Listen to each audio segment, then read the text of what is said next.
Bonjour et bienvenue à votre émission du matin, l'Évangile, notre espoir.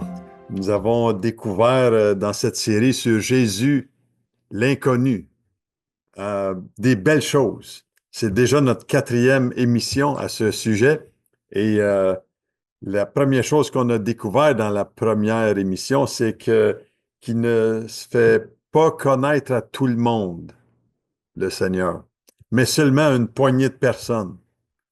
Deuxièmement, on avait vu que l'exemple de Pierre, l'apôtre Pierre, qui savait et croyait qu'un Messie devait venir, mais qu'il ne le connaissait pas vraiment.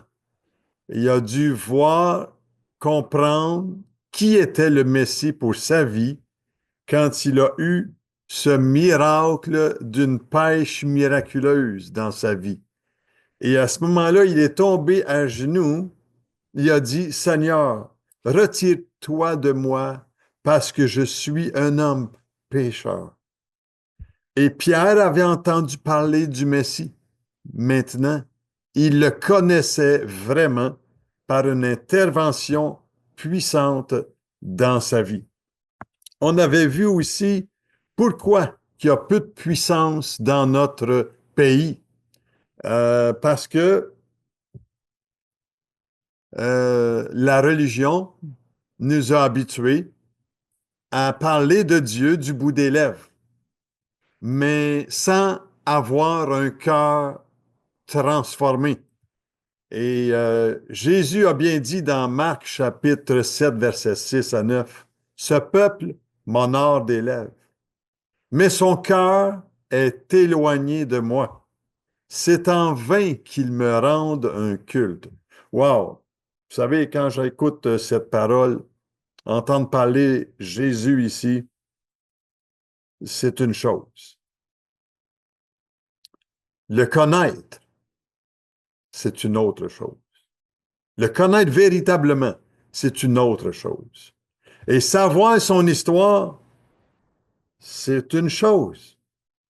Mais expérimenter sa puissance dans notre vie, c'est une toute autre chose. Et je vous souhaite, à vous, auditeurs de ces émissions, que vous puissiez rencontrer et connaître la puissance du message de l'Évangile. Qui est Jésus pour toi?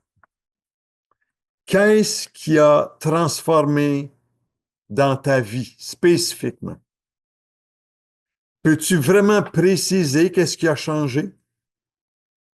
Je veux t'inviter à travers cette série-là à comprendre qui est vraiment Jésus, mais aussi t'engager à le suivre, lui. Dans cette série, Jésus l'inconnu, je vais t'aider à découvrir plus que de l'information.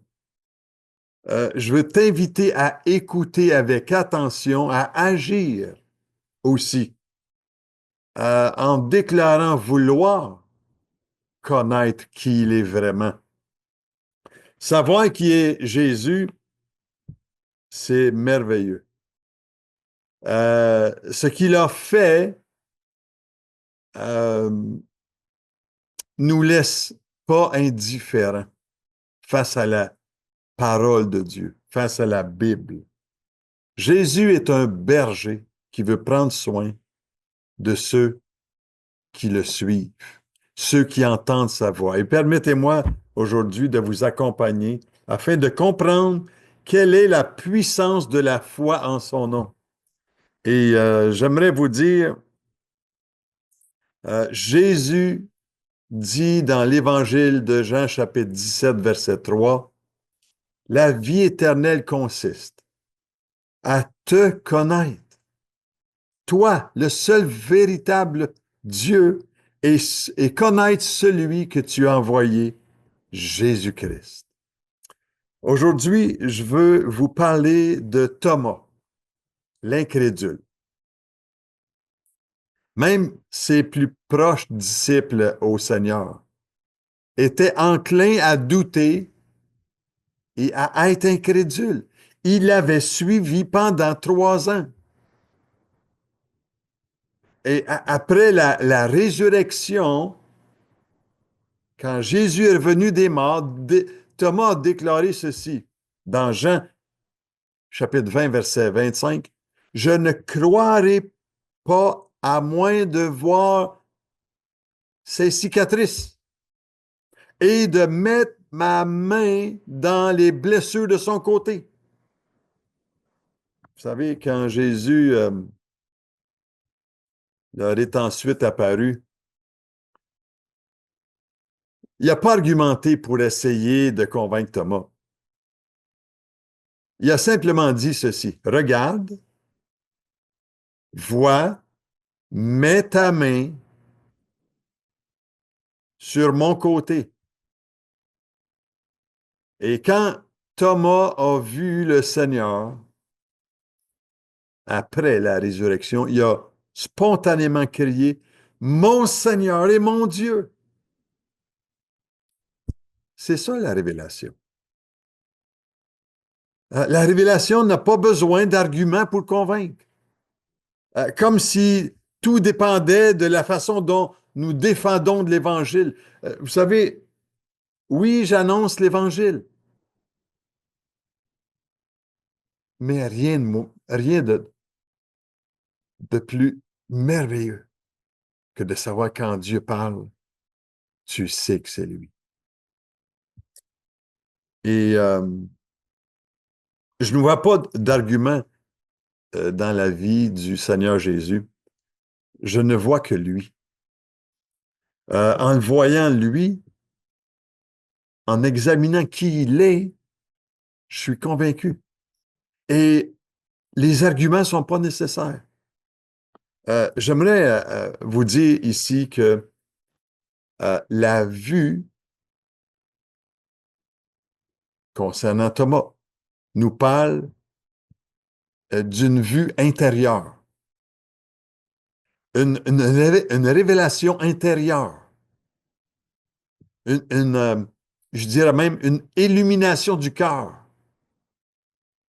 Et Jésus a dit à Thomas euh, que ceux qui voient avec leur cœur et qui connaissent et perçoivent le Seigneur comme étant le Dieu unique sont plus bénis que ceux qui voient avec leurs yeux naturels. Et j'aime ce que l'apôtre Paul déclare dans Éphésiens chapitre 1, si vous voulez tourner avec moi dans votre Bible. Éphésiens chapitre 1, et j'aimerais y lire quelques versets dans versets 15 à 19. Je prie, l'apôtre Paul dit ceci, il prie. Voyez, on va examiner une prière de l'apôtre Paul. Il dit, je prie que le Dieu de notre Seigneur Jésus-Christ, le Père de gloire, vous donne un esprit de sagesse et de révélation dans sa pleine connaissance, et qu'il illumine les yeux de votre cœur pour que vous sachiez quelle est l'espérance qui s'attache à son appel, quelle est la richesse de la gloire de son héritage qu'il réserve aux saints, et quelle est, envers nous qui croyons, l'infinie grandeur de sa puissance, se manifestant avec efficacité par la vertu de sa puissance. Je vous pose la question, est-ce que vous croyez que Dieu, quand il dit quelque chose dans sa parole, c'est vrai? C'est une prière tellement riche, tellement profonde. Et Paul, ici, euh, euh, moi je trouve en tout cas qu'est-ce qu'il a dit, on trouve plusieurs leçons qu'on peut retenir ici. J'aimerais en retenir quelques-unes. Premièrement, là, c'est que Dieu doit nous révéler son Fils par le moyen du Saint-Esprit qui illumine nos cœurs, qu'il illumine les yeux de notre cœur. Quand on veut que Dieu nous parle, si on sait que c'est Dieu, il y a quelque chose de miraculeux, extraordinaire. Comment est-ce qu'on peut prier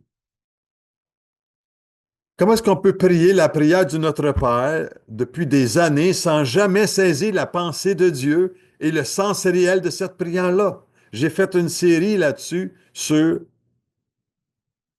le Notre Père, la prière. Et je crois que comment est-ce qu'on peut ne pas saisir, parce qu'on a appris à réciter le Notre Père, mais on n'a pas laissé l'esprit de sagesse et de révélation nous faire voir ce que cela veut vraiment dire dans notre cœur. Et ça prend une révélation afin que nos yeux spirituels puissent voir. Paul l'avait vu. Et c'est qui lui a montré à Paul? Par une révélation de Jésus lui-même sur le chemin de Damas. Le Seigneur, dans son sermon sur la béatitude, a dit, bénis ceux qui ont le cœur pur, car ils verront Dieu. Matthieu 5, verset 8. Comment, quand peux-tu le voir? Quand le cœur est éclairé. Euh, et quand notre cœur est rendu pur en acceptant ce que Jésus est venu faire sur la croix pour toi et moi. Et à ce moment-là, notre cœur change véritablement. Je m'en allais dans une direction. J'ai fait volte-face. On appelle ça le repentir. Je vais maintenant dans cette direction-là. Parce que Jésus m'a révélé qui il était. Et la deuxième chose dans cette prière qu'on peut voir, c'est que le mot connaissance ici, ça ne veut pas dire une connaissance intellectuelle, celle qu'on peut apprendre sur les bancs d'école ou dans une encyclopédie. Non, non. C'est le mot grec épignosis. C'est un mot composé qui se traduit par pleine connaissance. Bon, vous allez dire, ben, pourquoi tu sors tes grands mots, Denis, là? Ben, pour moi, ça veut dire quelque chose de précieux. Ça veut simplement dire ceci, une pleine connaissance. C'est recevoir une connaissance mature, une expérimentation de la connaissance d'une personne qui est vivante, qui est ressuscitée des morts et qui est complètement la connaissance de Christ lui-même. Et dans ce texte-là, l'apôtre Paul, dans Éphésiens chapitre 1, versets 15 à 19, il prie non pas pour les non-croyants, les pécheurs, qui veulent vivre leur vie pour eux-mêmes seulement, mais pour les personnes qui ont déjà dit être des chrétiens. Moi, je suis un chrétien. Et que Dieu a révélé Christ dans une mesure euh, plus grande, qu'il illumine les yeux, pour qu'ils puissent comprendre, qu'ils puissent savoir toutes choses. Wow! C'est une autre façon de dire que ton royaume vienne, que ta volonté soit faite dans mon cœur comme au ciel. Et Paul explique ici, dans cette prière-là, que la connaissance, le connaître, lui, c'est connaître sa volonté. De connaître sa pensée, de connaître la destinée de notre vie ici-bas sur Terre, de connaître le sens de la Terre, de ce monde dans lequel nous vivons, et l'univers, et toute la création entière. Et c'est incroyable de voir le nombre de fois où Paul utilise le mot tout, toute chose. Il dit que la grâce de Dieu est apparue à tous les hommes. Elle était connue partout. à cause que Jésus est venu un jour dans ce monde et que sa mission est de faire que tous les hommes puissent voir. C'est sa mission, cela. Que Christ remplit tout en tous. Il veut combler, envahir ton être entier pour que tu puisses savoir le pourquoi de ta destinée ici-bas. Et c'est seulement lui qui peut le faire. Ça commence par Dieu. Et vous savez, l'Église, l'objet de Dieu n'est pas seulement son Église au Seigneur, mais tout. Accomplir toutes choses aussi dans ce monde. C'est ça, sa connaissance à lui. La connaissance que nous pouvons recevoir. Et l'Église n'est pas le début. Il a commencé avec un homme, Abraham, le père de la foi. Ensuite, il y a eu la descendance de sa famille, Israël. Ensuite, avec toutes les nations, Dieu veut utiliser la puissance de son nom pour faire connaître qui il est. De la même manière, l'intention de Dieu est de remplir chaque individu qui veut bien le recevoir, lui, pour qui il est. Ensuite, remplir toutes choses en nous. Dieu est si bon, si merveilleux. Alléluia. Il a délivré tellement de personnes. Mais en même temps, Dieu a délibérément caché Christ au monde, à plusieurs. Mais il rend disponible seulement la révélation à quiconque s'humilie devant lui. Et comme un enfant a besoin de recevoir les instructions de son père, on a besoin d'abandonner notre sagesse humaine afin de se confier en lui. Sa révélation, elle est suffisante. Parce que si nous avons la révélation de Christ, nous avons tout. Il éclaire notre vie sur le sens de la vie. Oh, ça nous demande du travail, ça nous demande de l'étude, ça nous demande de la recherche de qui il est. Et nous voyons tout ce dont nous avons besoin de voir. Si nous n'avons pas la révélation de Christ, rien d'autre ne nous fera de bien. L'Église, et quand je parle d'Église, ça fait un mot, une connotation d'amertume pour plusieurs. Mais l'Église est composée d'individus qui ont reçu une révélation de Christ. Pas ceux qui sont nés dans un mouvement ou une religion et qui se disent croyants à la naissance. Ça ne marche pas comme ça, l'Église du Seigneur. C'est à travers la véritable Église, ceux qui ont reçu la révélation de Jésus et qui ont reçu sa vie dans leur vie, que Jésus dit, je bâtirai mon Église sur cette révélation-là de qui il est lui pour toi. Et quand Pierre a reconnu que Jésus était le Christ, le oint de Dieu, le Père venait de lui faire connaître, lui faire comprendre le pourquoi de sa destinée. Quand Thomas, et je termine avec ça aujourd'hui, quand Thomas a reconnu et vu Jésus ressuscité des morts devant lui, ses yeux spirituels, son cœur a cru. Mon Seigneur et mon Dieu. C'est ça la révélation. Tellement simple. Et Thomas l'incrédule avait maintenant connu ce que c'était, ce qui était nécessaire pour lui, connaître Jésus.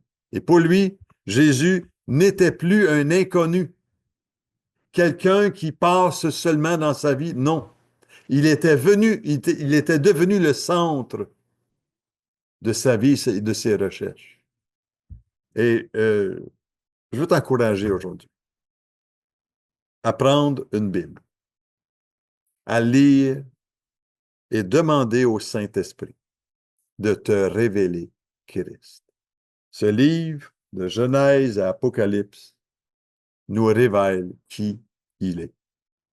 Notre région a besoin d'une révélation de Christ. Notre province en a grandement besoin et notre pays aussi.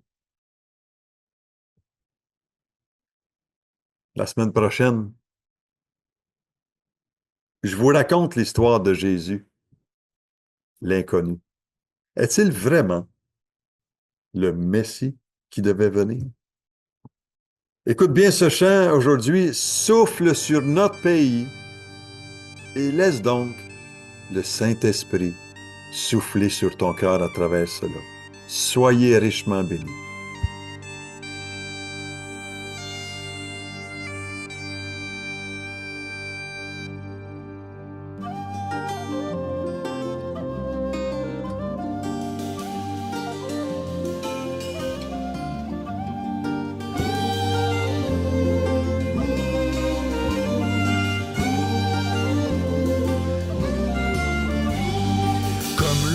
De l'océan balaye nos terres. Comme le vent de l'océan balaye nos terres.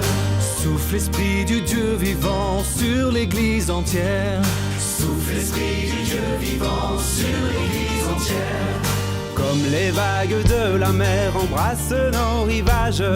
Comme les vagues de la mer embrassent nos rivages. Que ta grâce inonde nos villes et nos villages. Que ta grâce inonde nos villes et nos villages. Qu'à ta voix les cœurs s'éveillent, que ton peuple se réveille. Seigneur, tu sauves et guéris, souffle sur notre pays. Qu'à ta voix les cœurs s'éveillent, que ton peuple se réveille. Seigneur, tu sauves et guéris, souffle sur notre pays.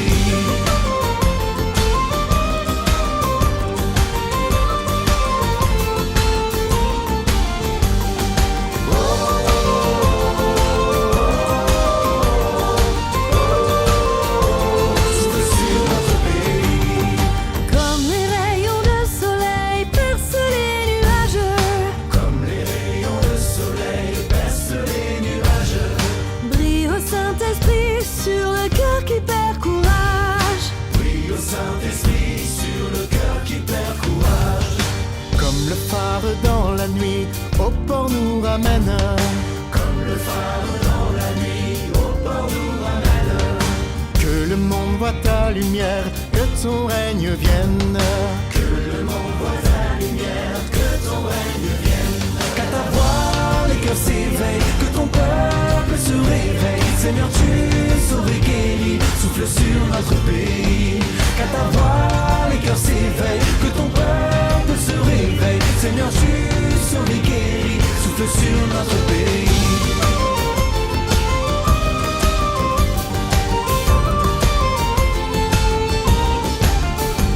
Dans nos villes et nos régions, dans nos familles, nos maisons, que toutes les générations soient enflammées pour ton nom. Viens renverser nos idoles, change-nous par ta parole. Nous brandissons l'étendard de Jésus, le roi de gloire. Dans nos villes et nos régions, dans nos familles, nos maisons,